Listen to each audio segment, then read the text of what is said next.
Bonsoir à tous. Merci mille fois de vous être déplacés par cette soirée hivernale pour venir entendre parler de la toxine botulique. Alors la genèse de cette soirée, c'est en discutant au Self un jour avec Philippe Dalmas, on a parlé de la toxine. Malheureusement, François Fincker était là et nous a dit c'est un excellent sujet pour animer une soirée de la société médicale.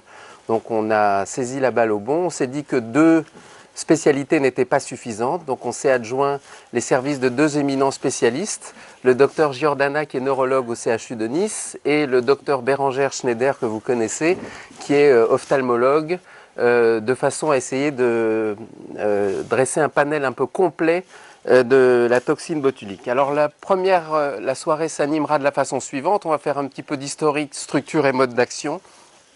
Il me revient la charge, bien que ce ne soit pas ma spécialité de vous parler de ça, donc je vous demande toute votre indulgence. Ensuite, on s'étendra un peu sur les différentes indications de la toxine botulique, donc en neurologie, en ophtalmologie, en urologie, c'est Philippe Dalmas qui en parlera, et on terminera la soirée par les indications en chirurgie esthétique. Alors l'historique, il faut savoir que la toxine botulique, c'est la toxine la plus puissante qui existe, c'est une toxine mortelle, elle est produite par les bactéries du genre Clostridium qu'on trouve dans différents éléments.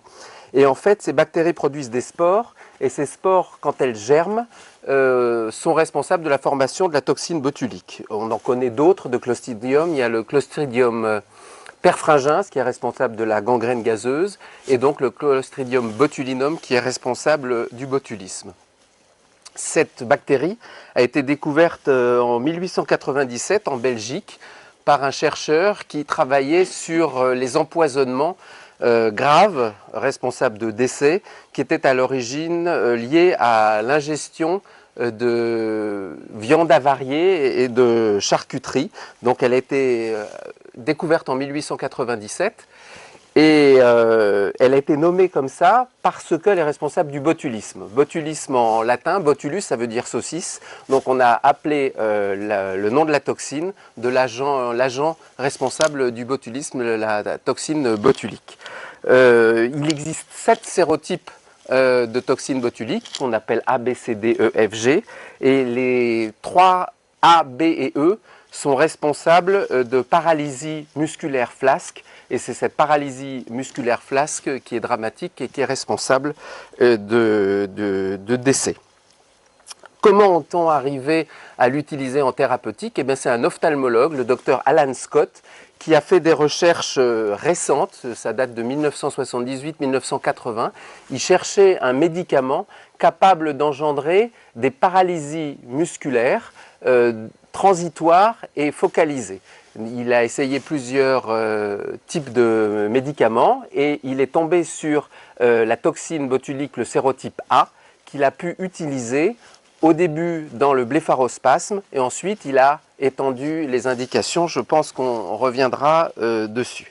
Alors au niveau structurel, la toxine botulique c'est un polypeptide, c'est une protéine avec de 150 kilodalton avec deux chaînes, une chaîne longue que vous voyez en vert et une chaîne courte, longue et courte, et elles sont unies par un pont disulfure. Ce pont disulfure est extrêmement important parce qu'il est responsable de la fragilité de la toxine.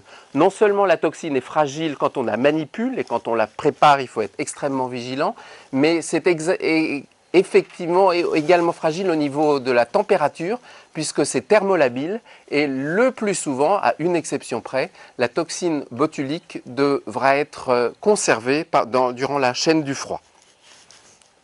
Comment ça marche? Alors je ne suis pas du tout physiologiste, c'est un tout petit peu compliqué. Si on essaye de résumer, la toxine botulique va paralyser, empêcher le passage de l'acétylcholine de la zone présynaptique jusqu'à la zone postsynaptique au niveau de la jonction neuro, ça c'est en vert le nerf, en rouge le muscle, au niveau de la jonction neuromusculaire.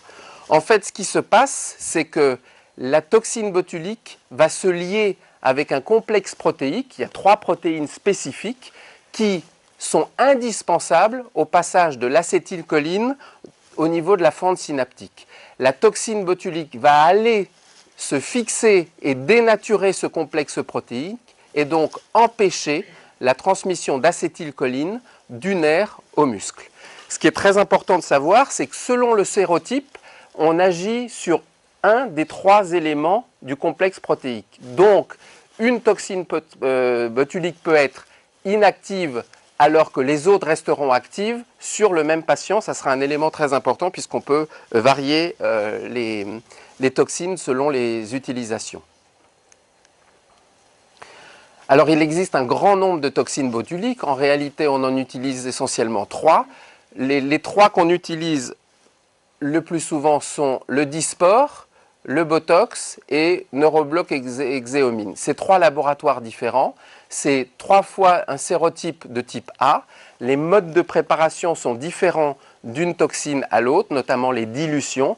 Le nombre d'unités de toxines contenues dans un flacon d'une marque à l'autre n'est pas le même et le mode de préparation est différent. Vous voyez un certain nombre d'indications qui sont reprises ici. Essentiellement, vous voyez des indications neurologiques et ophtalmologiques, mais il y a d'autres indications, on y reviendra juste après. Les indications, outre les 3 qu'on a vues, donc neurologique, ophtalmologique et urologique, c'est en gastro-entérologie. C'est utilisé sur les troubles sphinctériens au niveau de l'estomac, sur la maladie de Hirschsprung, et ça a été également utilisé en proctologie. Et on l'utilise également en ORL sur les symétrisations de paralysie faciale, et également sur les syndromes de Frey. Les syndromes de Frey, c'est des troubles de la sudation après parotidectomie. Donc là, j'ai essayé de vous dresser une ébauche du mode d'action. On va laisser la parole au docteur Giordana.